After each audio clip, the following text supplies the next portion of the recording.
Audiobook Bahasa Indonesia ASA Mentinket, Sebagaimana Manusia Berpikir James Allen.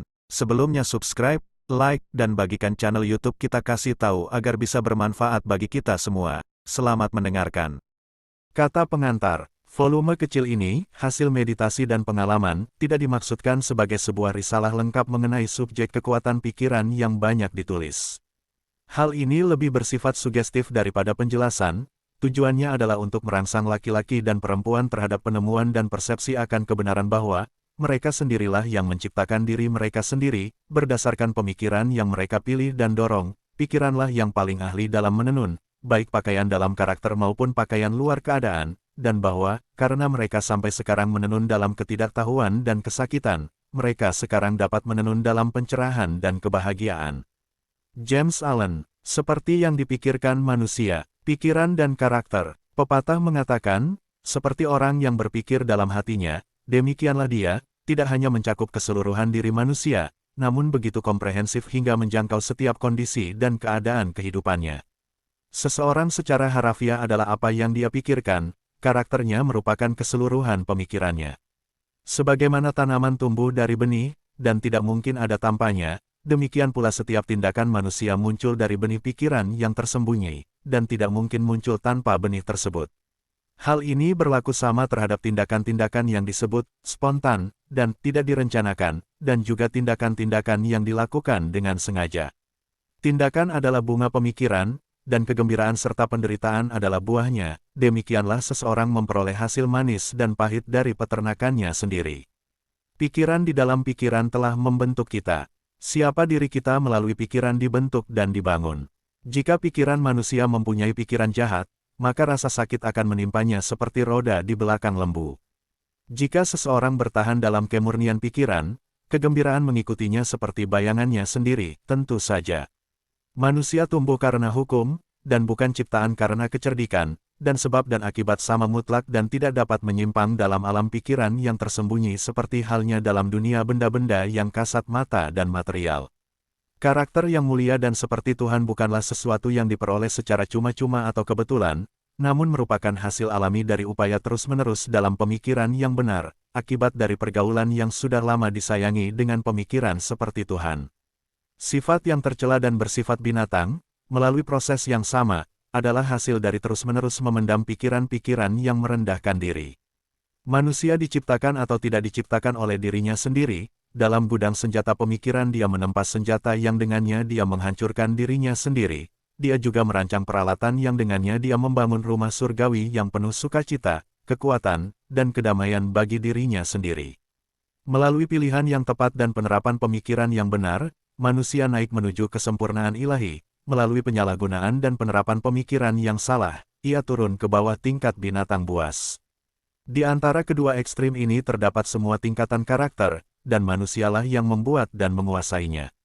Dari semua kebenaran indah mengenai jiwa yang telah dipulihkan dan disingkapkan di zaman ini, tidak ada yang lebih menggembirakan atau membuahkan janji dan keyakinan ilahi selain ini, bahwa manusia adalah penguasa pemikiran, pembentuk karakter, pembuat dan pembentuk kondisi, lingkungan, dan nasib.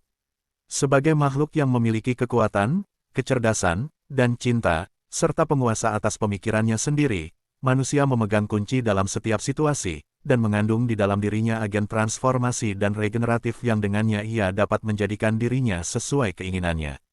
Manusia selalu menjadi tuan, bahkan dalam keadaannya yang paling lemah dan paling ditinggalkan, namun dalam kelemahan dan kemerosotannya, dia adalah tuan bodoh yang salah mengatur rumah tangganya. Ketika ia mulai merenungkan kondisinya, dan dengan tekun mencari hukum yang mendasari keberadaannya, ia kemudian menjadi guru yang bijaksana, mengarahkan energinya dengan kecerdasan, dan merancang pikirannya untuk hal-hal yang bermanfaat. Itulah Tuhan yang sadar, dan manusia hanya bisa menjadi seperti itu dengan menemukan hukum-hukum pemikiran di dalam dirinya, yang penemuannya sepenuhnya merupakan masalah penerapan, analisis diri, dan pengalaman. Hanya melalui banyak pencarian dan penambangan barulah emas dan berlian dapat diperoleh, dan manusia dapat menemukan setiap kebenaran yang berkaitan dengan keberadaannya jika ia mau menggali jauh ke dalam tambang jiwanya, dan bahwa dialah yang membentuk karakternya, pembentuk hidupnya, dan pembangun nasibnya. Dia dapat membuktikan dengan tepat, jika dia mau mengawasi, mengendalikan, dan mengubah pemikirannya, menelusuri dampaknya terhadap dirinya sendiri, terhadap orang lain, dan pada kehidupan dan keadaannya, menghubungkan sebab dan akibat dengan praktik dan penyelidikan yang sabar, dan memanfaatkan setiap pengalamannya, bahkan pada kejadian sehari-hari yang paling sepele, sebagai sarana untuk memperoleh pengetahuan tentang dirinya yaitu pemahaman, kebijaksanaan, kekuatan. Dalam arah ini, tidak seperti arah lainnya, hukum bersifat mutlak bahwa, barang siapa mencari, ia akan menemukannya, dan bagi siapa yang mengetuknya, ia akan dibukakan, karena hanya dengan kesabaran, latihan, dan desakan yang tak henti-hentinya seseorang dapat memasuki pintu kuil pengetahuan. Pengaruh pikiran terhadap keadaan. Pikiran manusia dapat diumpamakan seperti sebuah taman, yang dapat dikelola dengan cerdas atau dibiarkan menjadi liar, namun entah dipupuk atau diabaikan, hal itu pasti, dan akan, menghasilkan. Jika tidak ada benih berguna yang dimasukkan ke dalamnya, maka banyak sekali benih gulma yang tidak berguna akan berjatuhan di dalamnya, dan akan terus menghasilkan jenisnya.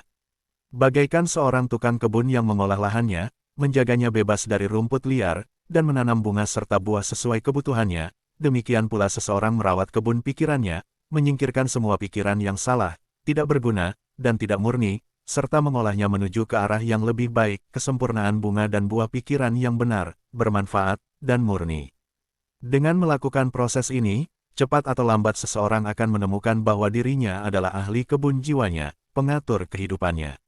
Dia juga mengungkapkan, dalam dirinya sendiri, hukum-hukum pemikiran, dan memahami, dengan akurasi yang semakin meningkat, bagaimana kekuatan-kekuatan pikiran dan unsur-unsur pikiran bekerja dalam membentuk karakter, keadaan, dan takdirnya. Pemikiran dan karakter adalah satu kesatuan, dan karena karakter hanya dapat diwujudkan dan ditemukan melalui lingkungan dan keadaan, maka kondisi lahiriah seseorang akan selalu ditemukan berhubungan secara harmonis dengan keadaan batinnya. Hal ini tidak berarti bahwa keadaan-keadaan seseorang pada waktu tertentu merupakan indikasi dari seluruh karakternya, namun bahwa keadaan-keadaan tersebut sangat erat hubungannya dengan suatu unsur pemikiran penting dalam dirinya sehingga, untuk saat ini, keadaan-keadaan tersebut sangat diperlukan untuk perkembangannya. Setiap orang berada di mana dia berada berdasarkan hukum keberadaannya, pemikiran-pemikiran yang ditanamkannya dalam wataknya telah membawanya ke sana, dan dalam penataan hidupnya tidak ada unsur kebetulan, melainkan semua hasil hukum yang tidak mungkin salah.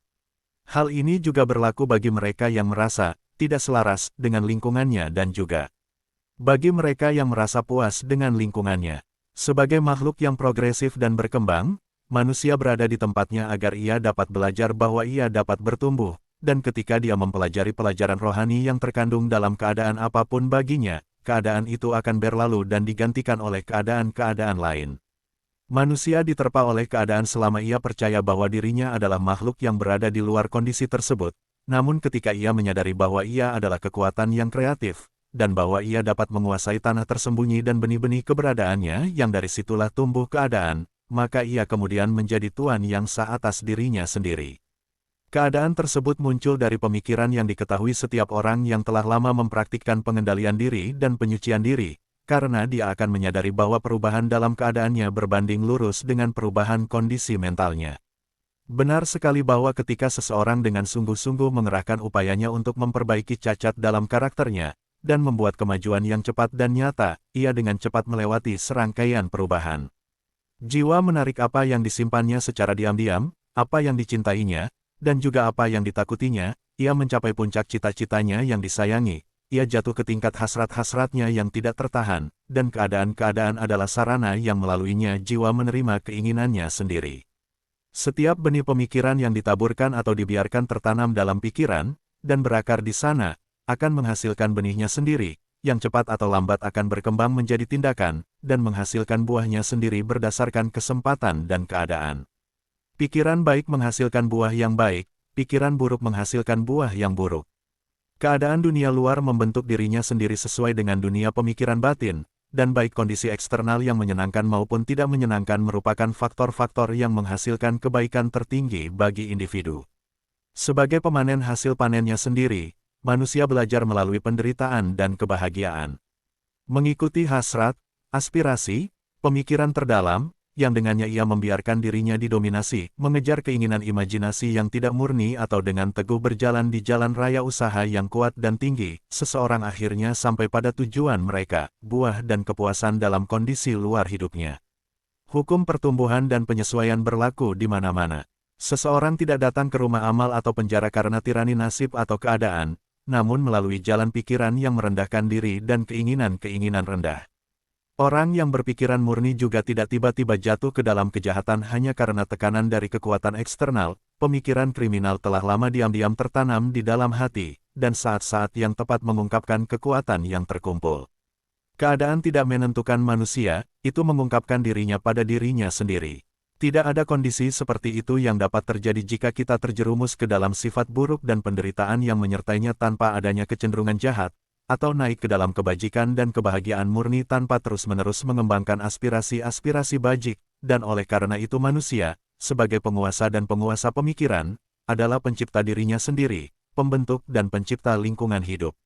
Bahkan saat lahir, jiwa sudah sadar, dan melalui setiap langkah ziarahnya di dunia, ia menarik kombinasi-kombinasi kondisi yang menampakkan dirinya, yang merupakan cerminan dari kemurnian dan ketidakmurniannya, kekuatan dan kelemahannya. Laki-laki tidak menarik apa yang mereka inginkan, tapi apa adanya. Tingkah laku, khayalan, dan ambisi mereka digagalkan pada setiap langkah, namun pikiran dan keinginan terdalam mereka dipenuhi dengan makanan mereka sendiri, baik yang kotor maupun yang bersih. Keilahian yang membentuk tujuan kita, ada di dalam diri kita sendiri, itu adalah diri kita sendiri. Manusia hanya dibelenggu oleh dirinya sendiri, pikiran dan tindakan adalah penjaga takdir, mereka memenjarakan, karena menjadi hina, mereka juga adalah malaikat kebebasan, mereka membebaskan, menjadi mulia. Bukan apa yang ia inginkan dan doakan yang diperoleh seseorang, melainkan apa yang ia peroleh dengan adil. Keinginan dan doanya hanya akan terkabul dan terkabul jika selaras dengan pikiran dan tindakannya. Berdasarkan kebenaran ini, lalu apa arti berjuang melawan keadaan? Artinya, seseorang terus-menerus memberontak melawan akibat yang ada di luar, sementara sepanjang waktu ia memupuk dan memelihara penyebabnya di dalam hatinya. Penyebabnya bisa berupa sifat buruk yang disadari atau kelemahan yang tidak disadari, tapi apapun itu, ia dengan keras kepala menghambat upaya pemiliknya, dan dengan demikian menyerukan perbaikan. Manusia sangat ingin memperbaiki keadaannya, namun tidak mau memperbaiki diri, karena itu mereka tetap terikat. Orang yang tidak segan-segan melakukan penyaliban diri tidak akan pernah gagal dalam mencapai tujuan yang telah ditetapkan hatinya. Hal ini berlaku baik dalam hal duniawi maupun surgawi. Bahkan orang yang tujuan utamanya adalah memperoleh kekayaan harus bersiap untuk melakukan pengorbanan pribadi yang besar sebelum dia dapat mencapai tujuannya, dan terlebih lagi dia yang ingin mewujudkan kehidupan yang kuat dan tenteram. Inilah seorang pria yang sangat miskin. Ia sangat ingin agar lingkungan dan kenyamanan rumahnya ditingkatkan, namun ia selalu melalaikan pekerjaannya, dan menganggap bahwa ia dibenarkan mencoba menipu majikannya atas dasar upah yang tidak mencukupi. Orang seperti itu tidak memahami dasar-dasar paling sederhana dari prinsip-prinsip yang menjadi dasar kemakmuran sejati, dan bukan saja sama sekali tidak layak untuk bangkit dari kemelaratannya, namun sebenarnya ia menarik ke dalam kemalangan yang lebih dalam lagi dengan berdiam di dalamnya, dan bertindak di luar keterpurukannya, pikiran yang lamban, menipu, dan tidak jantan. Inilah orang kaya yang menjadi korban penyakit yang menyakitkan dan berkepanjangan akibat kerakusan. Dia rela memberikan uang dalam jumlah besar untuk menghilangkannya, tapi dia tidak akan mengorbankan keinginan rakusnya. Dia ingin memuaskan seleranya akan makanan yang kaya dan tidak alami serta mendapatkan kesehatannya juga. Orang yang demikian sama sekali tidak layak sehat, sebab ia belum mempelajari prinsip hidup sehat yang pertama. Inilah majikan buruh yang mengambil tindakan-tindakan yang tidak benar untuk menghindari pembayaran upah sesuai peraturan, dan, dengan harapan memperoleh keuntungan yang lebih besar, mengurangi upah pekerjanya. Orang seperti itu sama sekali tidak cocok untuk mencapai kemakmuran, dan ketika dia mendapati dirinya bangkrut, baik dalam hal reputasi maupun kekayaan, dia menyalahkan keadaan, tanpa mengetahui bahwa dialah satu-satunya penyebab kondisinya. Saya telah memperkenalkan ketiga kasus ini hanya sebagai ilustrasi kebenaran bahwa manusia adalah penyebab meskipun hampir selalu secara tidak sadar dari keadaan yang ada, dan bahwa, meskipun bertujuan untuk mencapai tujuan yang baik, ia terus-menerus menggagalkan pencapaiannya dengan mendorong pemikiran dan keinginan yang tidak dapat dicapai, mungkin selaras dengan tujuan itu. Kasus-kasus seperti itu dapat berlipat ganda dan bervariasi hampir tanpa batas waktu, namun hal ini tidak perlu, karena pembaca dapat, jika ia memutuskan, menelusuri tindakan hukum-hukum pemikiran dalam pikiran dan kehidupannya sendiri, dan sampai hal ini selesai, hanya fakta-fakta eksternal saja, tidak dapat dijadikan sebagai dasar penalaran. Akan tetapi, keadaan begitu rumit, pemikiran mengakar begitu dalam, dan kondisi kebahagiaan sangat bervariasi pada setiap individu, sehingga seluruh kondisi jiwa seseorang walaupun mungkin diketahui oleh dirinya sendiri tidak dapat dinilai oleh orang lain dari aspek eksternal, dari hidupnya sendirian. Seseorang mungkin jujur dalam hal-hal tertentu, namun menderita kekurangan, seseorang mungkin tidak jujur dalam hal-hal tertentu, namun memperoleh kekayaan, namun kesimpulan yang biasanya diambil adalah bahwa seseorang gagal karena kejujurannya, dan bahwa orang lain berhasil karena ketidakjujurannya, merupakan hasil dari penilaian dangkal, yang mengasumsikan bahwa orang yang tidak jujur hampir seluruhnya korup, dan orang jujur hampir seluruhnya berbudi luhur.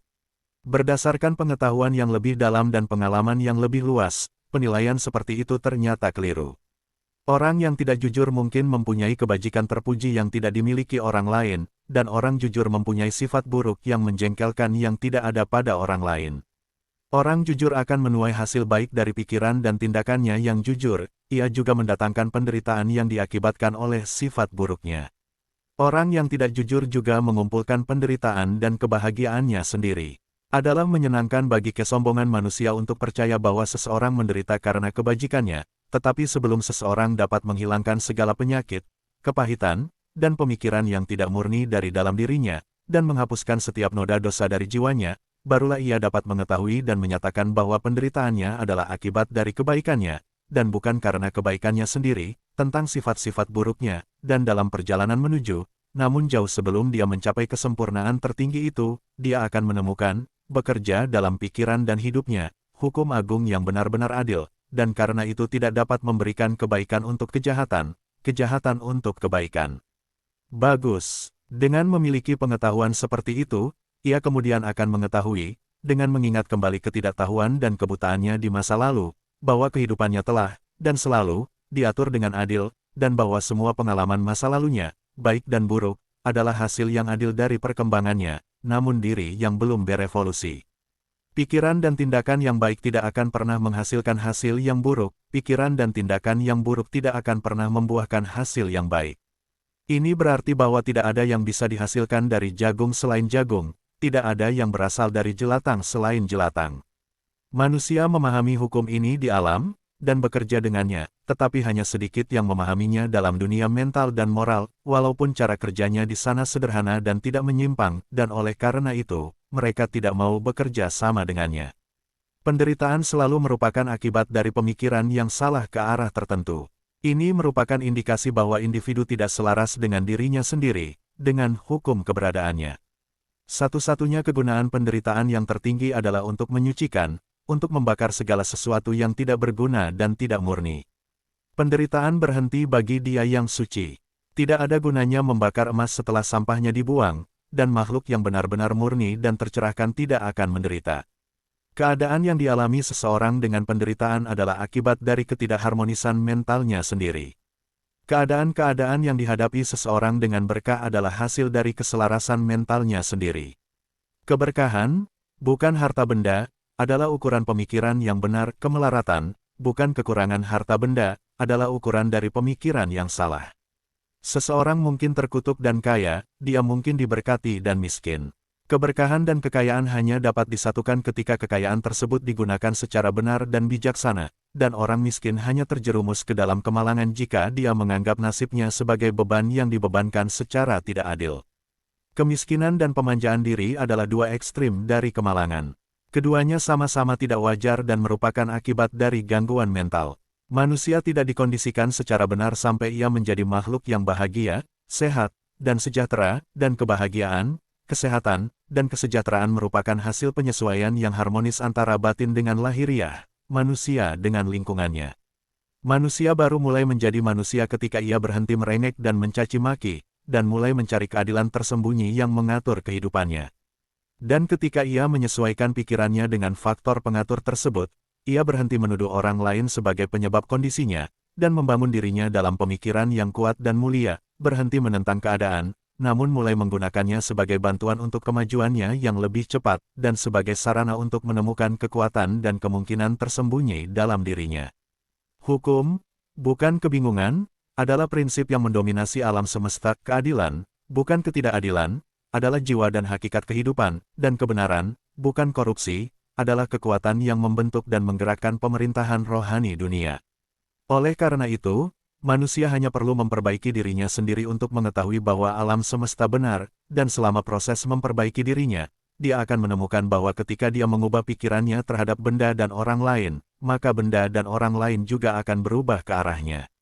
Bukti kebenaran ini ada pada setiap orang, dan oleh karena itu kebenaran ini dapat diselidiki dengan mudah melalui introspeksi sistematis dan analisis diri. Biarkan seseorang mengubah pemikirannya secara radikal, dan dia akan terkejut melihat perubahan cepat yang akan terjadi pada kondisi material kehidupannya. Manusia membayangkan bahwa pikiran dapat dirahasiakan, namun tidak bisa, ia dengan cepat mengkristal menjadi kebiasaan, dan kebiasaan memadat menjadi keadaan.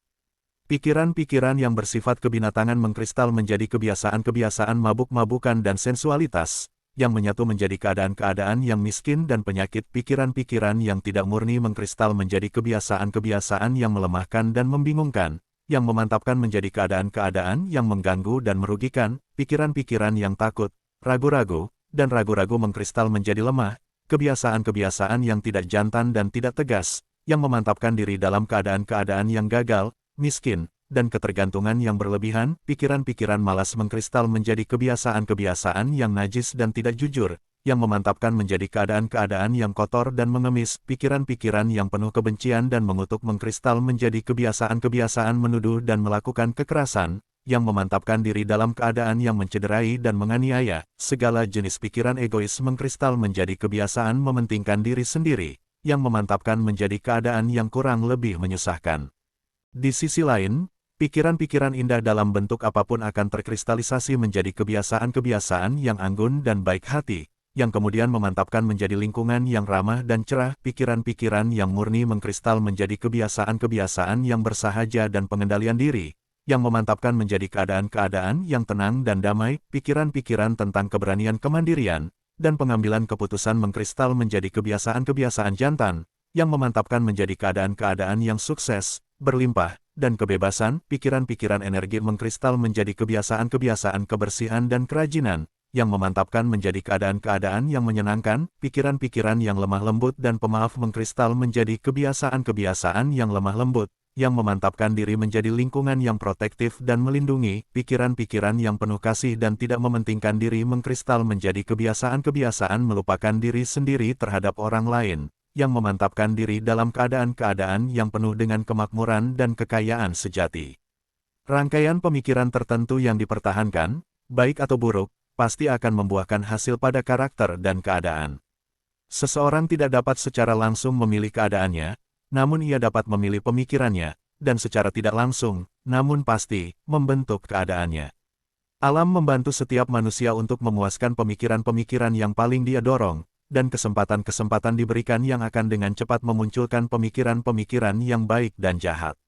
Biarlah seseorang berhenti dari pikiran-pikiran berdosanya, dan seluruh dunia akan melunak terhadapnya, dan siap membantunya. Biarlah dia membuang pikirannya yang lemah dan sakit-sakitan, dan lihatlah, peluang akan muncul di setiap sisi untuk membantu tekadnya yang kuat. Biarlah dia mendorong pikiran-pikiran yang baik, dan nasib buruk apapun tidak akan mengikatnya pada kemalangan dan rasa malu. Dunia adalah kaleidoskop Anda, dan beragam kombinasi warna yang dihadirkannya pada Anda setiap saat adalah gambaran indah yang disesuaikan dengan pikiran Anda yang terus bergerak. Kamu akan menjadi apa yang kamu inginkan. Biarkan kegagalan menemukan isi palsunya dalam kata malang itu, lingkungan, tapi roh mencemoohnya, dan bebas.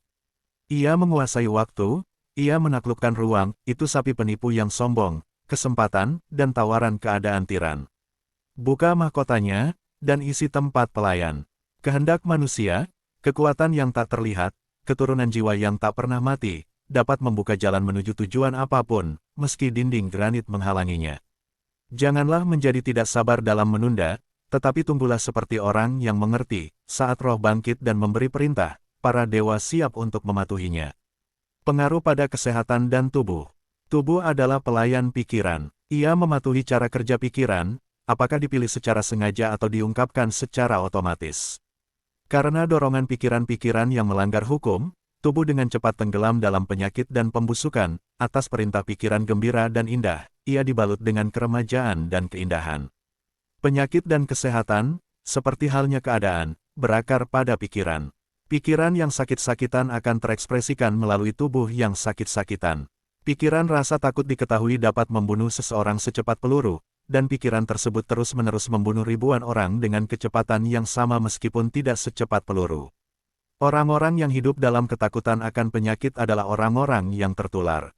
Kecemasan dengan cepat melemahkan semangat seluruh tubuh, dan membuka pintu masuk penyakit, sementara pikiran yang tidak murni, meskipun tidak dimanjakan secara fisik, akan segera menghancurkan sistem saraf. Pikiran yang kuat, murni, dan bahagia membangun tubuh dalam semangat dan rahmat.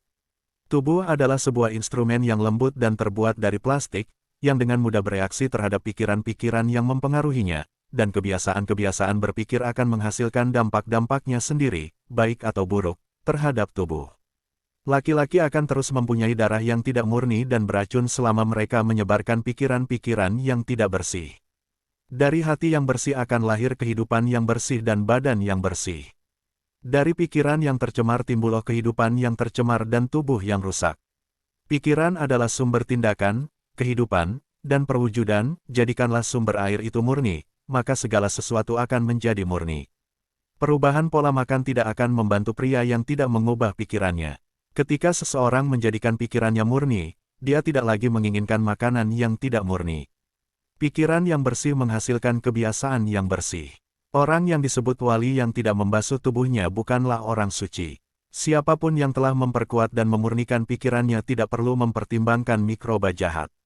Jika Anda ingin menyempurnakan tubuh Anda, jagalah pikiran Anda. Jika Anda ingin memperbarui tubuh Anda, percantik pikiran Anda. Pikiran kebencian, iri hati, kekecewaan, keputusasaan, merampas kesehatan dan keanggunan tubuh. Wajah masam tidak muncul secara kebetulan, itu dibuat oleh pikiran masam. Kerutan yang merusak disebabkan oleh kebodohan, nafsu, dan kesombongan. Saya mengenal seorang wanita berusia 96 tahun yang memiliki wajah cerah dan polos seperti seorang gadis. Saya mengenal seorang pria berusia di bawah parubaya yang wajahnya memiliki kontur yang tidak harmonis. Yang pertama adalah hasil dari watak yang manis dan ceria, yang lainnya adalah akibat dari nafsu dan ketidakpuasan. Sebagaimana Anda tidak dapat memiliki tempat tinggal yang nyaman dan sehat kecuali Anda membiarkan udara dan sinar matahari masuk dengan bebas ke dalam kamar Anda, demikian pula tubuh yang kuat dan wajah yang cerah, bahagia, atau tentram hanya dapat dihasilkan dari masuknya secara bebas ke dalam pikiran-pikiran gembira dan niat baik dan ketenangan. Di wajah orang-orang lanjut usia terdapat kerutan-kerutan yang timbul karena rasa simpati, yang lainnya dengan pemikiran yang kuat dan murni, dan yang lainnya diukir oleh nafsu, siapa yang tidak dapat membedakannya. Bagi mereka yang hidup saleh, usia terasa tenang, tentram, dan lembut-melembut, bagaikan matahari terbenam. Saya baru-baru ini melihat seorang filsuf di ranjang kematiannya. Dia tidak tua kecuali dalam beberapa tahun. Dia meninggal dengan manis dan damai seperti dia hidup sebelumnya. Tidak ada dokter yang memiliki pemikiran ceria untuk melenyapkan penyakit-penyakit tubuh. Tak ada penghiburan yang bisa dibandingkan dengan niat baik untuk menebarkan bayang-bayang duka dan duka. Hidup terus-menerus dalam pikiran kebencian, sinisme, kecurigaan, dan iri hati berarti terkurung dalam lubang penjara yang dibuat sendiri.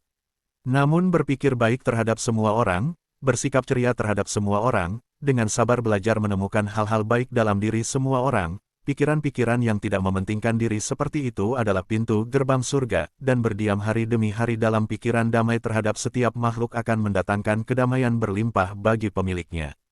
Pikiran dan tujuan, sampai pikiran dikaitkan dengan tujuan, tidak ada pencapaian yang cerdas.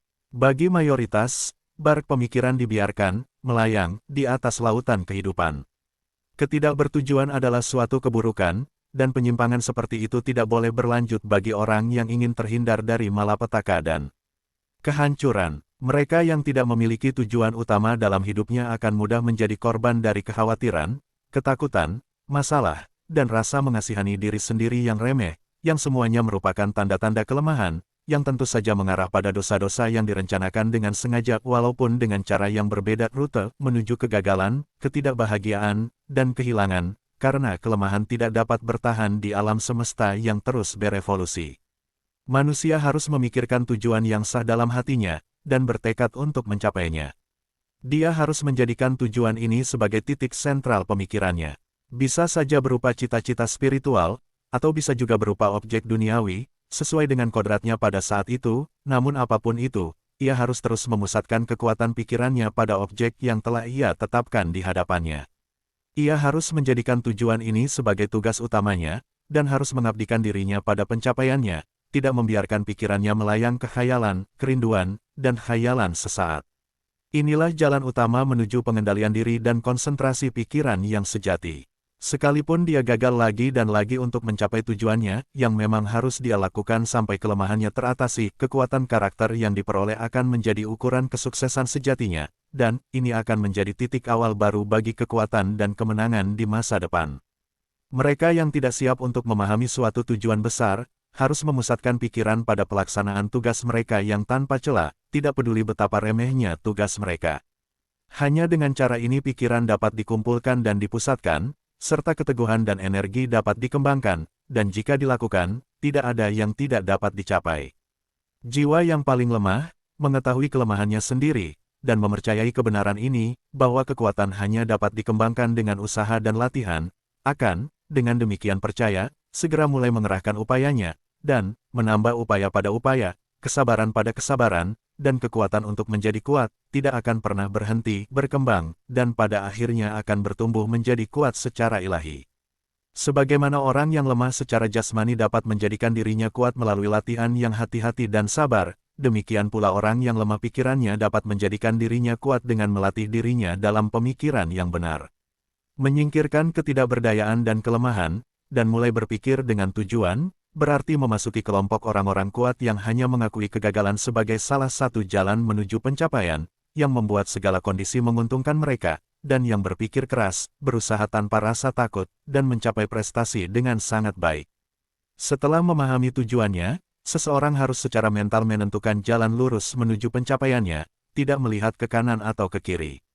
Keraguan dan ketakutan harus disingkirkan, mereka adalah unsur-unsur penghancur yang memecah garis lurus usaha, menjadikannya bengkok, tidak efektif, tidak berguna.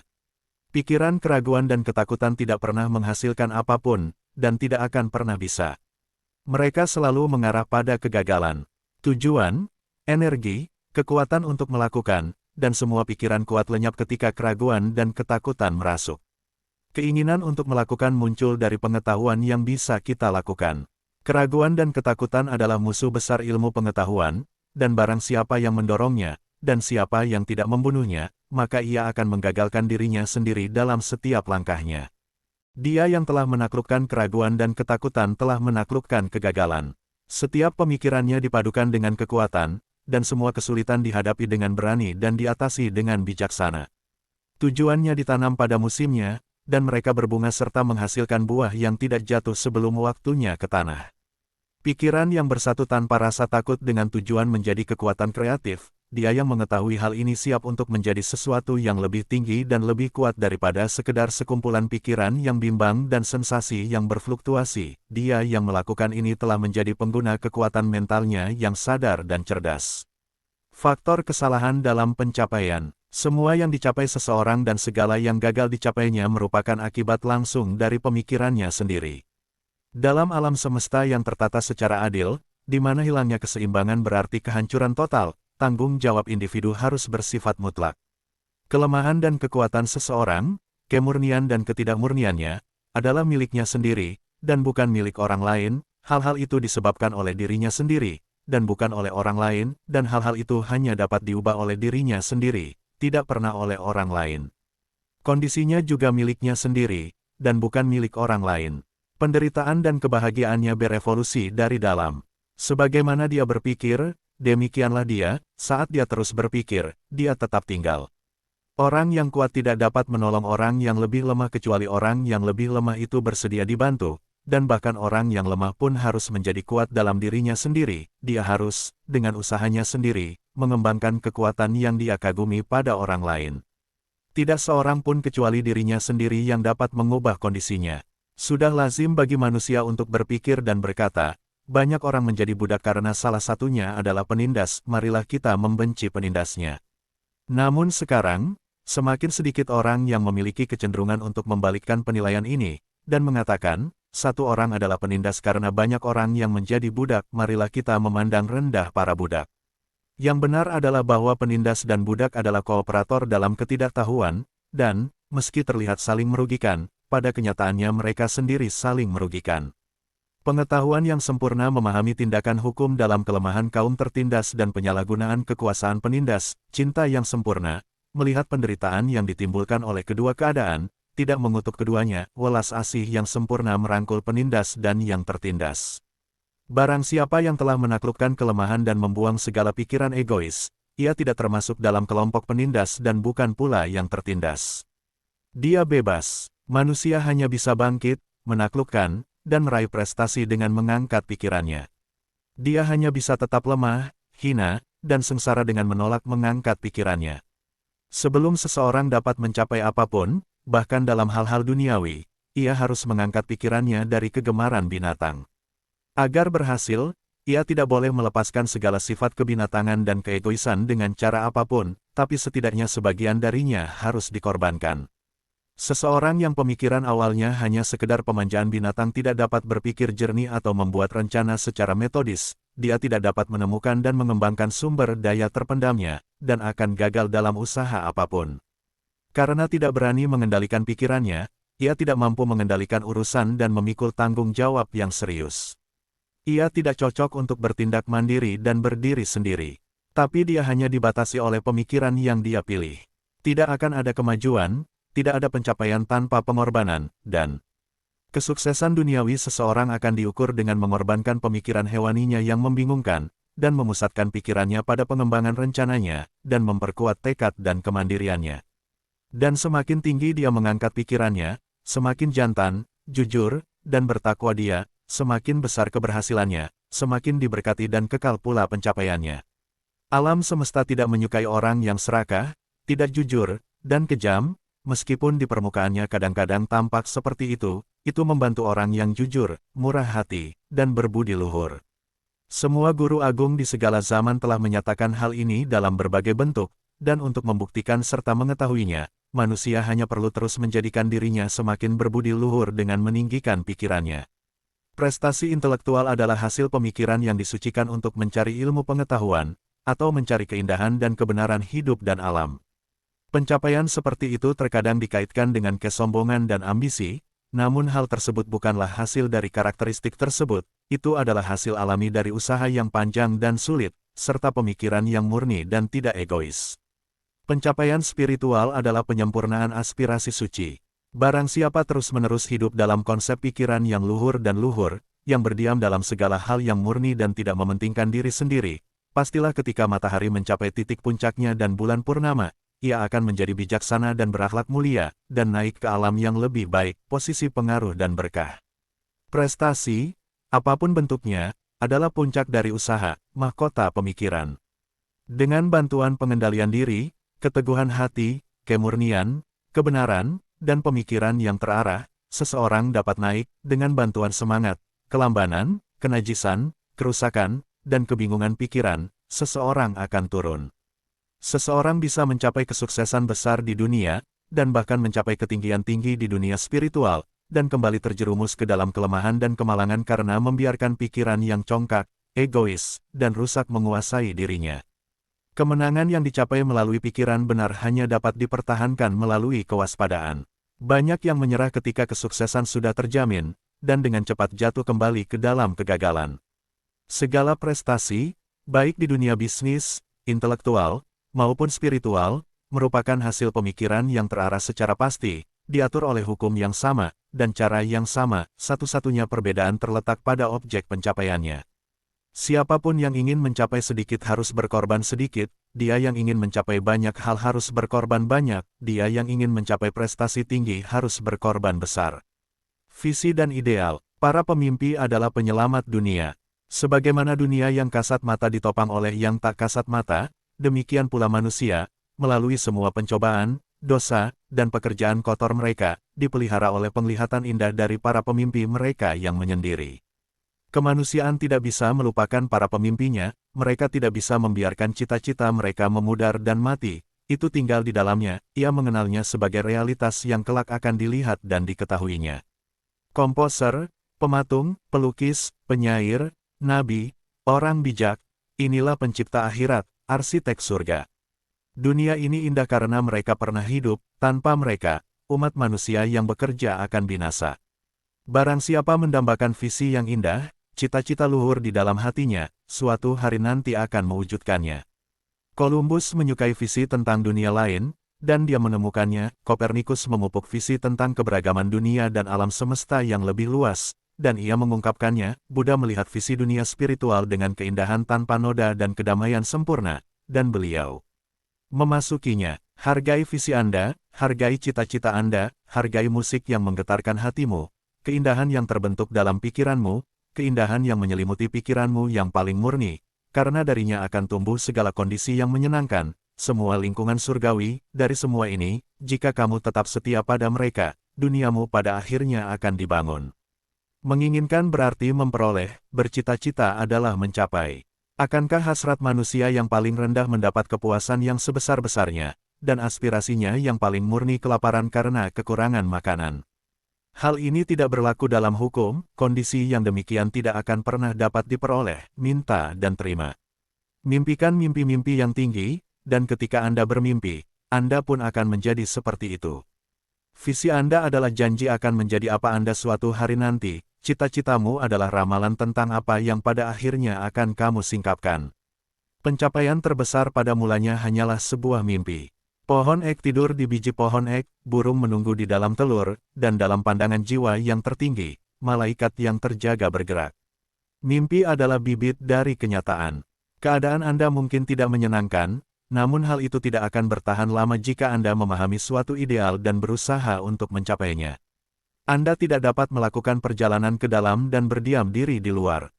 Inilah pemuda yang sangat tertekan oleh kemiskinan dan kerja, terkurung dalam waktu yang lama di bengkel yang tidak sehat, tidak bersekolah, dan tidak memiliki semua seni kehalusan. Tapi dia memimpikannya hal-hal yang lebih baik, dia memikirkan kecerdasan, kehalusan, keanggunan dan keindahan. Ia membayangkan, membangun secara mental, suatu kondisi kehidupan yang ideal, visi kebebasan yang lebih luas dan cakupan yang lebih luas menguasai dirinya, kerusuhan mendesaknya untuk bertindak, dan dia memanfaatkan seluruh waktu dan sarana luangnya, meskipun kecil, untuk mengembangkan kekuatan dan sumber daya terpendamnya. Segera pikirannya berubah sehingga bengkel tidak dapat lagi menampungnya. Hal ini telah menjadi sangat tidak selaras dengan mentalitasnya sehingga hal itu hilang dari kehidupannya seperti pakaian yang disingkirkan, dan, dengan tumbuhnya peluang yang sesuai dengan cakupan kekuatannya yang semakin besar, ia meninggalkannya selamanya. Bertahun-tahun kemudian kita melihat remaja ini sebagai pria dewasa. Kami menemukan dia adalah ahli kekuatan pikiran tertentu yang dia miliki dengan pengaruh di seluruh dunia dan kekuatan yang hampir tiada bandingnya. Di tangannya dia memegang tali tanggung jawab yang sangat besar, dia berbicara, dan lihatlah. Hidup berubah. Pria dan wanita bergantung pada kata-katanya dan membentuk kembali karakter mereka, dan, seperti matahari, dia menjadi pusat yang tetap dan bercahaya di mana banyak sekali takdir yang berputar. Dia telah mewujudkan visi masa mudanya. Dia telah menjadi satu dengan idealnya. Dan Anda, juga, para pembaca muda, akan menyadari visi bukan keinginan kosong, hati Anda, apakah itu dasar atau indah, atau campuran keduanya, karena Anda akan selalu tertarik pada apa yang, diam-diam, paling Anda sukai. Di tanganmu akan ditempatkan hasil-hasil yang tepat dari pemikiranmu sendiri, Anda akan menerima apa yang Anda peroleh, tidak lebih, tidak kurang. Apapun lingkungan Anda saat ini, Anda akan jatuh, tetap, atau bangkit dengan pikiran Anda, visi Anda, ideal Anda. Anda akan menjadi sekecil keinginan Anda untuk mengendalikan, sama besarnya dengan aspirasi dominan Anda. Dalam kata-kata indah Stanton Kirkham Davis, Anda mungkin mencatat, dan saat ini Anda akan keluar dari pintu yang selama ini tampak bagi Anda sebagai penghalang cita-cita Anda, dan akan menemukan diri Anda sendiri di hadapan audiensi, pena masih di belakang telinga Anda, noda tinta di jari-jari Anda, dan kemudian aliran inspirasi Anda akan tercurah. Anda mungkin sedang menggiring domba, dan Anda akan mengembara ke kota, pedesaan dan mulut ternganga, akan mengembara di bawah bimbingan roh yang pemberani ke dalam studio sang master, dan setelah beberapa saat dia akan berkata, aku tidak punya apa-apa lagi untuk diajarkan kepadamu. Dan sekarang kamu telah menjadi sang master, yang baru-baru ini memimpikannya hal-hal besar saat mengemudi domba. Kamu harus meletakkan gergaji dan pesawat untuk melakukan generasi dunia. Orang-orang yang ceroboh, bodoh, dan malas, hanya melihat akibat-akibat nyata dari suatu hal dan bukan hal-hal itu sendiri. Mereka berbicara tentang keberuntungan, dan peluang. Melihat seseorang menjadi kaya, mereka berkata, betapa beruntungnya dia. Melihat orang lain menjadi intelektual, mereka berseru, betapa disayanginya dia. Dan mengingat karakter suci dan pengaruh luas orang lain, mereka berkomentar, betapa kebetulan membantunya di setiap kesempatan.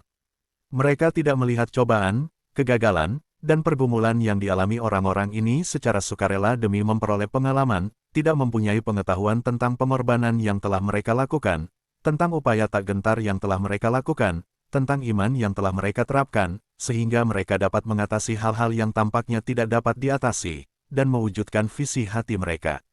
Mereka tidak mengenal kegelapan dan sakit hati, mereka hanya melihat cahaya dan kegembiraan, dan menyebutnya, keberuntungan. Jangan melihat perjalanan yang jauh dan sulit, tetapi hanya melihat tujuan yang menyenangkan, dan menyebutnya, nasib baik. Tidak memahami prosesnya, tetapi hanya melihat hasilnya, dan menyebutnya, kebetulan.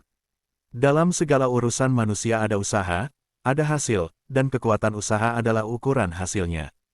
Kemungkinannya tidak, hadiah, kekuasaan, harta benda, intelektual, dan spiritual adalah buah dari usaha. Mereka adalah pikiran yang terselesaikan, objek yang tercapai, visi yang terwujud.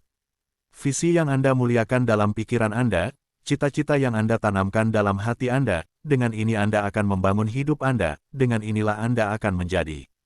Ketenangan. Ketenangan pikiran adalah salah satu permata kebijaksanaan yang indah. Ini adalah hasil dari usaha yang panjang dan sabar dalam pengendalian diri. Kehadirannya merupakan indikasi pengalaman yang matang, dan pengetahuan yang lebih dari sekedar pengetahuan biasa tentang hukum dan cara berpikir.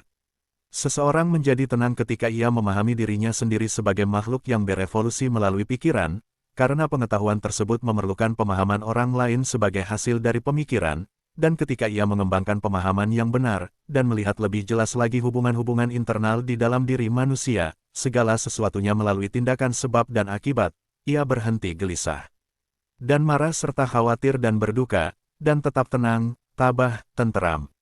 Orang yang tenang, setelah belajar mengatur dirinya sendiri, tahu bagaimana menyesuaikan diri dengan orang lain, dan mereka, pada gilirannya, menghormati kekuatan rohaninya, dan merasa bahwa mereka dapat belajar darinya dan mengandalkannya.